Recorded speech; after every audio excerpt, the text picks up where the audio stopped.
राजनीतिक विज्ञान का बहुत ही महत्वपूर्ण प्रश्न है जो इस बार 2025 में 10वां में ये 100% आने की संभावना है कि 15वीं लोकसभा चुनाव के पूर्व लोकसभा में महिलाओं की भागीदारी थी। आपको दिया है 10%, 35%, 5% और क्या है 50%। तो इसमें जो होगा भाई 10% होगा। कितना परसेंट होगा? 10%। अगला है भारत में कहाँ महिलाओं के लिए आरक्षण की व्यवस्था है। देखिए आपका परीक्षा कितना बार पूछा गया है, इस बार भी आप लोगों के परीक्षा में जरूर आएंगे। तो आप लोग याद रखिएगा, लोकसभा में, विधानसभा में, पंचायती राज व्यवस्था में, मंत्रिमंडल राज्यसभा में। तो आप लोगों को याद होना चाहिए कि भारत में महिलाओं का आरक्षण जो है पंचायती राज व्यवस्था में है। ऑप्शन नंबर सी होगा। बिहार में पंचायती राज संस्थाओं में महिलाओं के लिए कितनी सीट आरक्षण है? कहता है बिहार राज्य जो है पंचायती राज संस्थाओं में महिलाओं के लिए कितनी सीट आरक्षित है? तो आप लोग कहिएगा 50, 25, 33। तो कितना होगा आप लोग याद रखिएगा कि इसमें जो है 50% सीट क्या है आरक्षण है। कितना परसेंट सीट आरक्षण है? 50%।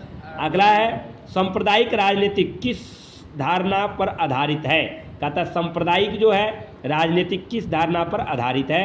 तो आप लोग याद रखिएगा इसका जो आंसर होगा दिया हुआ है 4 ऑप्शन, इसमें एक ऑप्शन जो होगा ए नंबर का आएगा, यानी एक धर्म दूसरे धर्म से श्रेष्ठ है, यही है सांप्रदायिकता।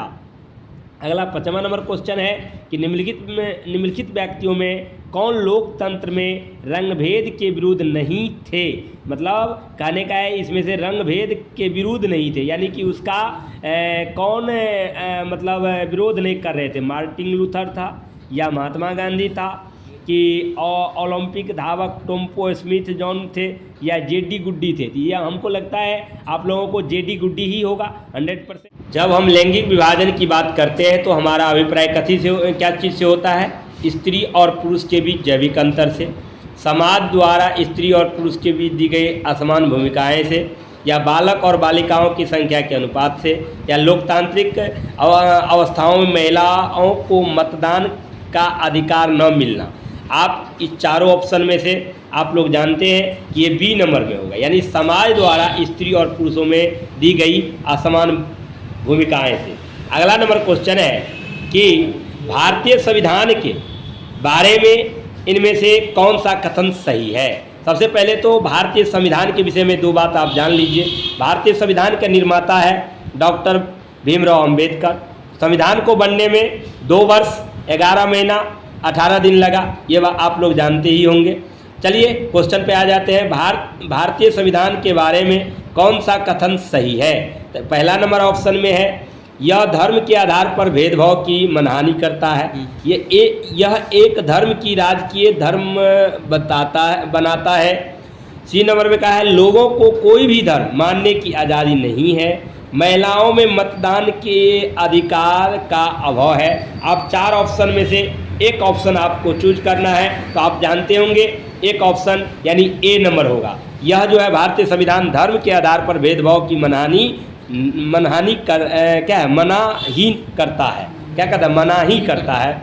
याद रखिएगा।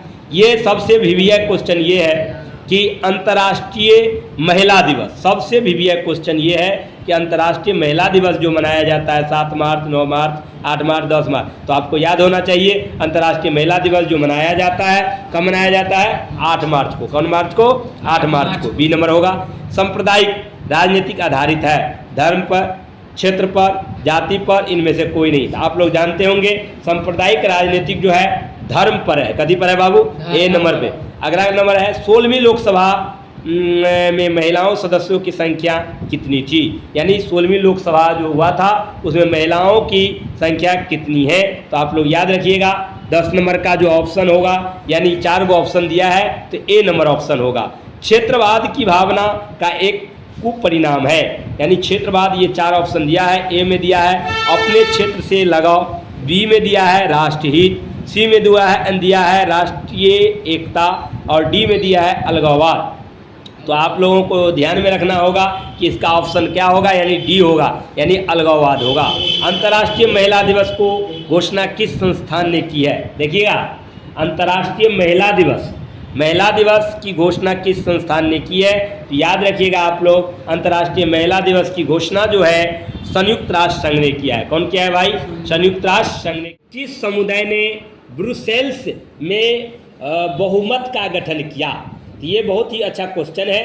तो आप ए नंबर का ऑप्शन जो है आप है फ्रेंच भाषा समुदाय, बी नंबर में है डच भाषा समुदाय, सी नंबर में है जर्मनी भाषा समुदाय और डी नंबर में है डेनिश भाषा समुदाय। तो आपको 13 नंबर का जो ऑप्शन होगा बी होगा, यानी डच भाषा समुदाय। अगला नंबर क्वेश्चन है बाबू 14 नंबर का क्वेश्चन है, राष्ट्रवादियों और यूके सरकार के बीच कब समझौता हुआ? मतलब राष्ट्रवादियों और यूके जो सरकार है दोनों के बीच समझौता कब हुआ?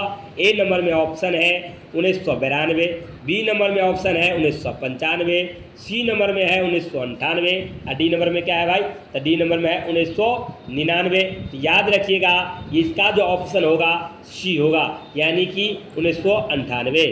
अगला नंबर क्वेश्चन आप लोग ध्यान रखिएगा, बहुत ही अच्छा क्वेश्चन है। निम्न में से किसने कहा कि धर्म को किसी भी राजनीतिक से अलग नहीं किया जा सकता है?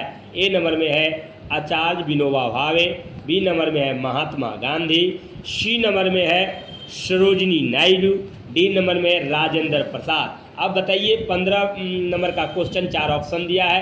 15 का जो क्वेश्चन होगा हमारे महात्मा गांधी के विषय में 1-2 बात जान लीजिए। इसके जन्मदिन 2 अक्टूबर को मनाते हैं। इसका जो मारा था उसका नाम था नाथूराम गॉडसे। इसके जिस दिन मारा उसको हम याद रखेंगे, उसको जो मारा जिस दिन उसको हम कौन दिवस के रूप में जानते हैं? तो आपको याद होनी चाहिए, उसको हम